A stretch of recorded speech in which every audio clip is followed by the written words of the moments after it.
Hello friends, welcome to management IQ. तो आज का वीडियो में हम लोग जानेंगे कि ये साइंटिफिक मैनेजमेंट होते क्या है, इसका लिमिटेशन क्या है, इसके मेरिट्स क्या है, इसके डिमेरिट्स क्या है। तो चलिए आज का वीडियो हम लोग स्टार्ट करते हैं विदाउट वेस्टिंग आवर टाइम। यदि आपको वीडियो अगर इनमें पसंद आए तो आप कमेंट्स, शेयर एंड लाइक करना बिल्कुल ना भूलें and press the bell icon also. तो चलिए वीडियो स्टार्ट करते हैं। तो साइंटिफिक मैनेजमेंट एक थ्योरी होता है जो कि एनालाइज करता है एक ऑर्गेनाइजेशन, एक मैनेजमेंट का वर्क फ्लो। इसका मेन ऑब्जेक्टिव होता है कि इम्प्रूव करता है economic efficiency, specially labour productivity को। ये सबसे earliest, one of the earliest attempt to apply science to engineering to the process of management. Is the earliest attempt, ये सबसे अर्लीस्ट अटेम्प्ट है अप्लाई करने का science to engineering, science engineering है to the process of management. तो आगे बढ़ते आगे हमारा आता है principles of scientific management. Principles of scientific management में सबसे पहला प्रिंसिपल्स है science not rule of thumb. Science एक हो जैसा हमारा होता है कि हमने बना बनाया रूल है, उसी को हम लोग सब जगह फॉलो करते हैं, जैसे न्यूटन लॉ, आर्किमिडीज प्रिंसिपल्स। तो ये सब को हम बना बनाया है जिसे हम अभी तक फॉलो कर रहे हैं। लेकिन वहीं जो मैनेजमेंट को आप देख लेंगे तो मैनेजमेंट में वैसा कोई बना बनाया हुआ रूल नहीं है। मैनेजमेंट को आप खुद से अपने तौर पर करते हैं। न्यू डेवलपमेंट चाहिए, न्यू उसमें कुछ चाहिए तो आप उसमें न्यू इन्वेंशन करते हो, बट साइंस में आप नहीं कर सकते हो। सेकेंड है हार्मोनी नॉट डिस्कॉर्ड। सारे एम्प्लॉय, जितने भी आपके एम्प्लॉय है एक ऑर्गेनाइजेशन में, वो सबको इक्वली ट्रीट करना चाहिए, चाहे वो रेस में, कास्ट में, जॉब में या फिर किसी भी टाइप में, किसी भी जगह पोजीशन में, ये छोटे हो या बड़े हो, उन्हें इक्वली ट्रीट करना चाहिए। थर्ड है मेंटल रिवोल्यूशन।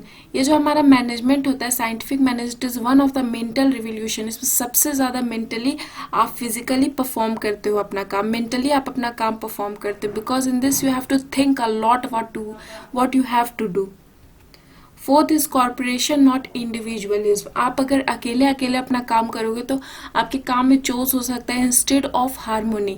आपके काम में आपको डिससेटिस्फैक्शन आपके बॉस को, आपके हेड को हो सकता है। क्यों? क्योंकि आप अपने तरीके से काम कर रहे हैं, आपका दूसरा एम्प्लॉय अपने तरीके से काम कर रहा है, तो सब अपने अपने तरीके से परफॉर्म कर रहे हैं बेटर करने के लिए। तो सब अपने तरीके से काम कर रहे हैं, तो उन लोगों का डिफरेंट डिफरेंट टाइप्स में काम हो रहा है। किसी का जल्दी कंप्लीट हो रहा है, किसी का लेट से कंप्लीट हो रहा है, किसी का कंप्लीट ही नहीं हो पा रहा है। तो ये हो गया कॉर्पोरेट इंडिविजुअलिज्म। वहीं कॉर्पोरेशन में अगर सब एक साथ जुट करके काम करेंगे तो वो हो जाएगा corporation. Fourth is development of each and every person with his और हर ग्रेटेस्ट एफिशिएंसी एंड प्रोस्पेरिटी। हर एक व्यक्ति का उसके तह तक उसका डेवलपमेंट, उसका एफिशिएंसी को डेवलप करने को मैनेजमेंट होता है। जैसे कि अगर कोई एम्प्लॉय आपके यहाँ लेबर, आपके यहाँ वर्कर के तौर पर काम कर रहा है, तो वो अगर, और उसमें क्वालिटी है एक टॉप लेवल मैनेजमेंट का रोल प्ले करने का, वो आपके यहाँ वर्कर के रूप में काम कर रहा है, तो उसका आपका फर्ज बनता है कि उसे आप टॉप लेवल मैनेजमेंट तक प्रमोट करें, ताकि वो आपके कंपनी को उससे प्रॉफिट हो सके। नेक्स्ट हमारा है objective of scientific management. Scientific management के ऑब्जेक्टिव्स देखते हैं इसमें क्या है। तो इसमें सबसे पहला है टू अचीव हायर प्रोडक्शन। सबसे पहला ऑब्जेक्टिव होता है साइंटिफिक मैनेजमेंट का कि हायर प्रोडक्शन अचीव करना। किसी भी ऑर्गेनाइजेशन में, किसी भी फर्म में सबसे पहला ऑब्जेक्टिव होता है हायर प्रोडक्शन अचीव करना। सेकेंड हो जाता है इम्प्रूवमेंट, इम्प्रूव करना अपने मैनेजमेंट, अपने तरीका, अपना उनका जो तरीका है काम करने का, उसमें इम्प्रूवमेंट लाना। Third point is decrease in the cost of production. जो कॉस्ट ऑफ प्रोडक्शन होता है उसको डिक्रीज करना। कॉस्ट ऑफ प्रोडक्शन, जिस कॉस्ट पर आप अपना प्रोडक्शन कर रहे, जिस कॉस्ट पर आप अपना प्रोडक्ट बना रहे, अपने कंपनी का सामान मैन्युफैक्चर कर रहे हो, उसको डिक्रीज करना। तो फोर्थ है avoidance of wastage of resource. जो हमारा रिसोर्स वेस्ट होता है प्रोडक्शन करते वक्त, उसको अवॉइड करना। फिफ्थ पॉइंट है placement of right person on right job. Right person को, सही व्यक्ति को सही जगह पर प्लेस करना एक मैनेजमेंट का काम है, एचआर का काम है। सिक्स्थ है establishing a sound system of ways payment. एक साउंड सिस्टम, एक बेहतर तरीके का साउंड सिस्टम वेज पेमेंट के लिए इस्टेब्लिश करना, जिससे कि हर एक एम्प्लॉय, हर एक वर्कर को इक्वली वेज पेमेंट हो, उसके जितना वो काम किया है उसी के तहत। आगे आता है limitation of scientific management. Scientific management के क्या लिमिटेशन है दोस्तों? तो यहाँ हमारा साइंटिफिक सबसे पहला आता है रिक्वायर ह्यूज कैपिटल। ये जो हमारा साइंटिफिक मैनेजमेंट होता है ये बहुत ज़्यादा कैपिटल रिक्वायर करता है। क्यों? क्योंकि इसे planning, organising, staffing, directing, controlling, ये सारे काम करने होते हैं, तो इसके लिए उसे चाहिए बहुत ज़्यादा capital. Second is loss of individual initiative, जो इंडिविजुअल इनिशिएटिव होता है, इंडिविजुअल स्टेप, फर्स्ट स्टेप होता है, उसका लॉस हो जाता है।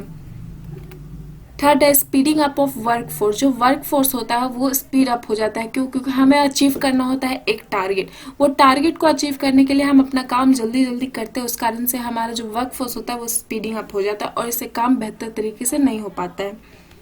फोर्थ है रिडक्शन ऑफ एम्प्लॉयमेंट, जो एम्प्लॉयमेंट होता है उसका रिडक्शन हो जाता है। ये जो हमारा साइंटिफिक मैनेजमेंट होता है ये creates unemployment and hits the worker hard, ये अनएम्प्लॉयमेंट क्रिएट करता है और जो वर्कर हमारे होते हैं उसको बहुत हार्ड वो हिट करता है। And the fifth point is weakening of trade union, जो ट्रेड यूनियन होते हैं वर्कर लोग के साइड से खड़े जो होते हैं उसको वीकनिंग कर देता है। हाउ?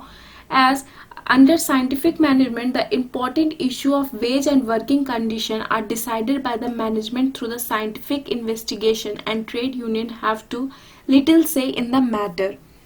so आज का वीडियो हमारा यहीं पे खत्म होता है।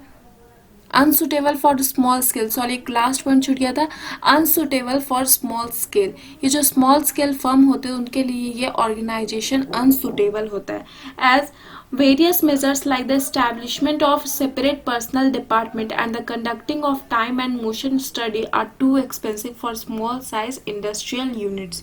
ठीक है, तो कहते हैं कि डिफरेंट पर्सनल डिपार्टमेंट जो क्रिएट होता है साइंटिफिक मैनेजमेंट में वो स्मॉल फर्म के लिए, स्मॉल स्केल जो फर्म होता है उसके लिए बहुत हार्ड होता है, बहुत मुश्किल का काम होता है। अलग अलग मोशन टाइम स्टडी करना बहुत मुश्किल का काम होता है, इसलिए अनसुटेबल होता है। यहाँ पर हमारा वीडियो आज का खत्म होता है। यदि आपको कहीं पे दिक्कत हुई है समझने में, कहीं पे प्रॉब्लम है, कहीं पे क्वेरीज है तो आप कमेंट सेक्शन में पूछ सकते हैं। And don't forget to subscribe and press the bell icon and share as much as you can. And अगर आपको किसी और टॉपिक पर वीडियो चाहिए तो आप मुझे कमेंट सेक्शन में पूछ सकते हैं, मैं उस पर वीडियो बना दूंगी। And thank you for watching the video till and.